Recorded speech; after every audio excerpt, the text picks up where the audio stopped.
নমস্কাৰ আজিৰ ভিডিওটো আপোনালোকে নোচোৱাকৈ নাথাকিব স্কিপ নকৰিব ভালদৰে চাওক অতি মূল্যৱান ভিডিও হয় আপোনালোকৰ বহুত সহায় হ'ব ভিডিওটো চাই পেলাই আজি মই আপোনালোকক দেখুৱাম কাহৰ অৰিজিনেল কাহৰ কাহি আৰু বাতি আৰু ডুপ্লিকেট কাহি বাতি দেখুৱাম আৰু কেনেদৰে চিনি পাব পাৰি সেইবিলাক সকলো ধুনীয়াকৈ দেখুৱাই দিবলৈ চেষ্টা কৰিম এই যে মই দেখুৱাইছো এইখন এখন অৰিজিনেল কাহৰ কাহি হ্যান্ডমেড হয় ইয়াত কোনো ভেজাল নাই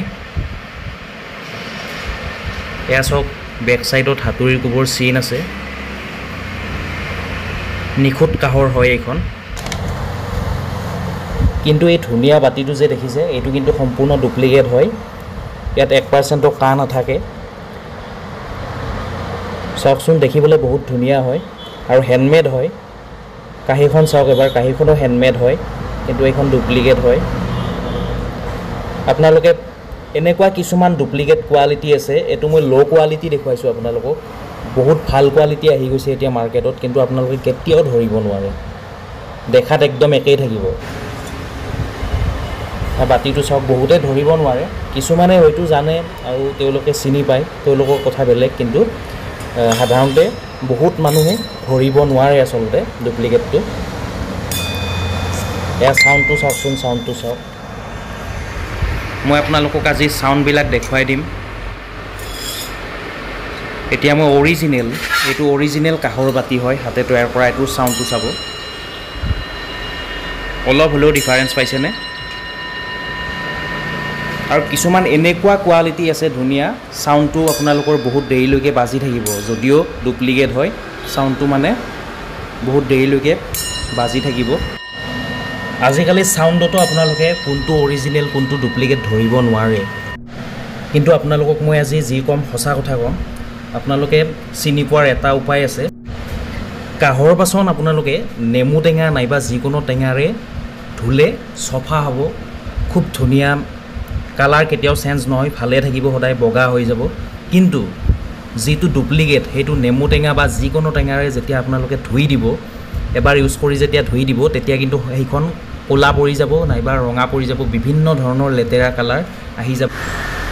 এইবোৰ কথা মই আপোনালোকক বহুতবাৰ কৈছো আগৰ ভিডিওসমূহত গতিকে আগৰ ভিডিওসমূহ চালে আপোনালোকে বুজি পাব এইবোৰ কথা কোনো দোকানী আপোনালোকক সঁচা কথা নকয় কাৰণ তেওঁলোকে সদায় ডুপ্লিকেট বস্তুৱে বিকিবলৈ চেষ্টা কৰিব যেহেতু ডুপ্লিকেট বস্তুত প্ৰফিট বহুত বেছি আৰু অৰিজিনেল কাহৰ বহুত দাম বাঢ়ি গৈছে গতিকে ডুপ্লিকেট বস্তুটো আজিকালি বেছিকে বিক্ৰী কৰা দেখা যায় কিন্তু মই আপোনালোকক এই কাৰণে এটা সঁচা কথা কৈ দিছো কাৰণ মই এজন কাহ শিল্পৰ লগত জড়িত ব্যক্তি কাৰণ মোৰ দেউতা ককা আমাৰ সকলোখিনি কাহ শিল্পৰ লগত জড়িত মোৰ স্বাৰ্থ এটাই যাতে আমাৰ কাহ শিল্পটো জীয়াই থাকে সদায় কাৰণ আমি এতিয়া ইমানখিনি ডাঙৰ হৈছো অকল আমাৰ এই বৃত্তিটোৰ কাৰণে যেতিয়াৰ পৰা কাহ শিল্পৰ সৃষ্টি হৈছিলে তেতিয়াৰ পৰা আমাৰ ঘৰত কাহৰ হাল আছে বা কাহ শিল্প আছে আৰু সেইটো কাৰণে মই আপোনালোকক গোটেই সঁচা কথাবোৰ কৈ দিছো ইয়াৰ ফলত মোৰ যদি কিবা অপকাৰো হয় হক মই কোনো ভয় নকৰো ইয়াত আজিলৈকে ভয় কৰাও নাই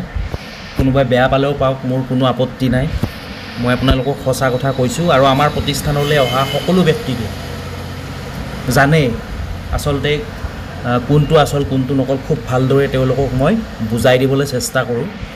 আৰু সদায় অৰিজিনেল বস্তুহে মই তেওঁলোকক দিও হয় আমাৰ দোকানত ডুপ্লিকেট বস্তু আপোনালোকে পাই যাব কিন্তু আপোনালোকক ডুপ্লিকেট বুলি কৈহে বিকি তাৰ কোনো কাগজ নাথাকে তাত কোনো গ্যাৰান্টি দিব নোৱাৰিম যদি বিচাৰে নিশ্চয় পাই যাব এতিয়া চাওক এই যে কাহিখন দেখিছে এইখন বহুত পুৰণা কাহি হয় কিন্তু এইখনৰ কালাৰবোৰ দেখিছে আপোনালোকে বহুত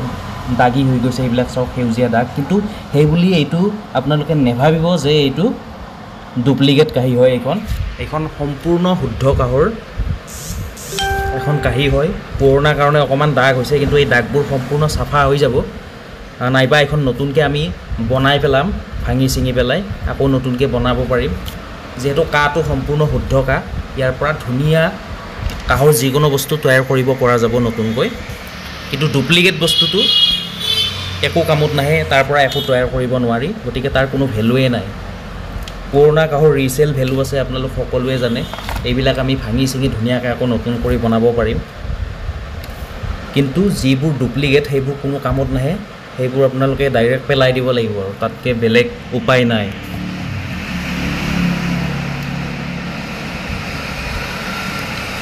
এতিয়া চাওকচোন, এয়া হৈছে কাঁহৰ অৰিজিনেল কাঁহী, এইখন চিম্পুল কাঁহী। ইয়াত কিছুমান দাগ আছে দেখিছেনে, এইবিলাক আচলতে ভয় কৰিব নালাগে, এইবিলাক হাতৰ দাগ হয়।